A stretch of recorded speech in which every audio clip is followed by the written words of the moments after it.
आपने सुना होगा कि अमेरिका सपनों की धरती है, लेकिन क्या आपको पता है कि आज वहां लाखों लोग खाने के लिए भी संघर्ष कर रहे हैं। जी हाँ, एक में से 4 अमेरिकी को अब फूड बैंक से खाना लेना पड़ रहा है और इसमें बड़ी संख्या में भारतीय भी शामिल हैं।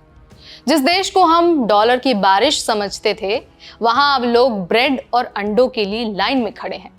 ये है अमेरिका की नई सच्चाई और इसे नजरअंदाज करना हमारी सबसे बड़ी भूल हो सकती है।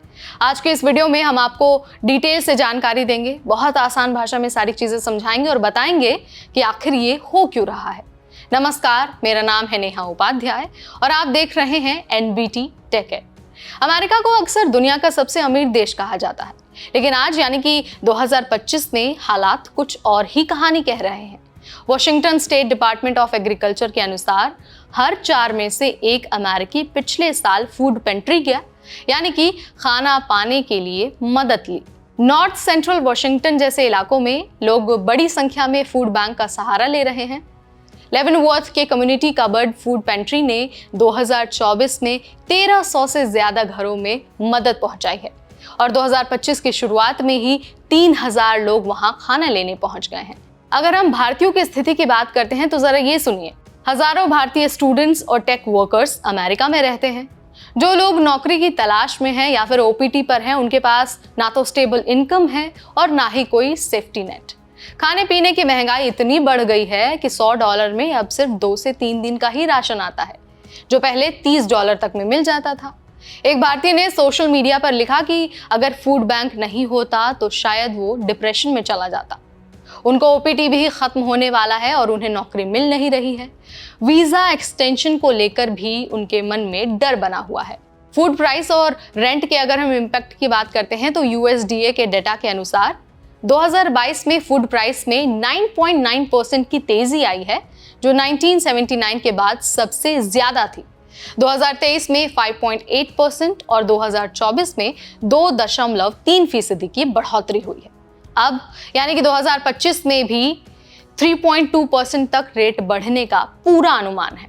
और बात सिर्फ खाने की ही नहीं है, बल्कि घर के किराए भी 2020 से अब तक 34% से ज्यादा बढ़ चुके हैं। आज एक साधारण अपार्टमेंट का किराया $2000 से ज्यादा हो गया है। लोग अपनी पूरी कमाई सिर्फ रेंट और राशन में ही खर्च कर दे रहे हैं, बचत तो दूर की बात है। अब जब मांग बढ़ रही है, डिमांड बढ़ रही है, तो फूड बैंक भी दबाव में है। शील and Douglas community action council, जो 20 से ज्यादा पेंट्रीज को सप्लाई करता है, 2022 में 8600 लोगों तक पहुंचा था, लेकिन 2024 में ये संख्या बढ़कर 21400 हो गई। अब चुनौती ये है कि फूड बैंक के पास भी रिसोर्सेज कम पड़ रहे हैं, फंडिंग घट रही है और खाने की सप्लाई भी घट रही है। इसके अलावा जो जरूरतमंद है, उनकी संख्या लगातार बढ़ते जा रही है। अब जरा ये जान लीजिए कि इन सब के बीच भारतीयों को क्या सोचना चाहिए। अब देखिए, अगर आप भारत से अमेरिका जाने का सपना देख रहे हैं तो सिर्फ बड़े पैकेज और डॉलर के लालच में मत आइए। अब वहां की ग्राउंड रियलिटी बिल्कुल बदल चुकी है। रहना, खाना और मेडिकल सब कुछ महंगा हो गया है और अगर नौकरी नहीं मिलती है तो वीजा, ओपीटी और H1B और ग्रीन कार्ड का जो एक ट्रैप है, वो आपको हमेशा परेशान कर सकता है। ये वीडियो आपको डराने के लिए बिल्कुल नहीं था, बल्कि हमने आपको रियलिटी से रूबरू कराने की कोशिश की है। यानी कि अगर आप अमेरिका जाने की प्लानिंग कर रहे हैं तो आपको सही जानकारी होनी चाहिए, आपको पहले से रिसर्च करनी होगी और फाइनेंशियल प्लानिंग आपके लिए बहुत इंपॉर्टेंट है। आप चाहें तो आप इमिग्रेशन अटॉर्नी से सलाह ले सकते हैं। इसके अलावा जो ऑफिशियल वेबसाइट है यूएस गवर्नमेंट की, आप वहां पर भी जा सकते हैं। वहां आपको सारे अपडेट मिल जाएंगे, जो नए नियम हैं, जो नई पॉलिसीज हैं, उसके बारे में भी जानकारी मिल जाएगी। और हाँ, आप हमारे चैनल पर भी आ सकते हैं, क्योंकि हम हर दिन आपको हर अपडेट देते रहते हैं, चाहे वो वीज़ा से रिलेटेड हो, इमिग्रेशन से रिलेटेड हो, स्टडी अब्रॉड से रिलेटेड हो या फिर वर्क अब्रॉड से रिलेटेड। अगर आपको इस वीडियो से रिलेटेड या फिर इस विषय से रिलेटेड कुछ पूछना है, कुछ जानना है या फिर कोई डाउट है आपके मन में, तो आप बेझिझक मुझे कमेंट के जरिए बता सकते हैं।